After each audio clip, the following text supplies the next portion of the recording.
రీసెంట్‌గా ఒక మ్యారేజ్‌కెళ్ళాము. మ్యారేజ్ వచ్చేసి ఒక డివోషనల్ ప్లేస్‌లో జరిగింది.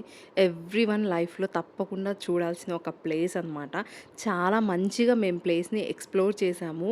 ఎంత స్పెషల్ థింగ్స్ ఉన్నాయంటే ఇలా కూడా చేయొచ్చా?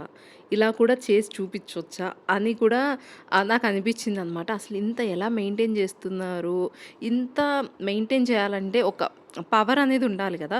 సో, అదంతా నేనేం చెప్తున్నానో మీకు అర్థమవ్వట్లేదు గదా! సో, లాంగ్ వీడియో కోసం వెయిట్ చేయండి. నా లాంగ్ వీడియోలో నేనెక్కడికెళ్ళాను, ఏం చేశాను, ఏం చూశాను అవన్నీ మీతో షేర్ చేసుకుంటాను. ఇప్పుడే అంతా ఎక్స్‌ప్లోర్ చేసి వీడియోస్ అనేవి క్యాప్చర్ చేసుకుంటున్నాను. మీతో షేర్ చేయాలి కదా! అందుకే. అండ్ ఇక్కడ హడావిడి ఏంటి అంటే నా పిల్లలు చాలా ఓపెన్ స్పేస్ ఉందనమాట. ఎక్కడ కింద పడతారో, ఎటువైపు ఎళ్ళిపోతారో ఈ టెన్షన్ ఎక్కువైపోయింది. కొత్త ప్లేస్ కదా! మనకు వాళ్ళు ఎటెళ్ళినా మనకు అర్థమవ్వదు. సో, ఆ టెన్షన్ ఎక్కువైపోయింది. వాళ్ళని చూసుకుంటూ ఓ పక్క వీడియో తీసుకుంటూ ఉన్నాను. వాడు చూడండి అటు ఎనక్కెళ్ళిపోతు ఫ్రీనే కదా! లైక్ అండ్ సబ్స్క్రైబ్ చేసేయి.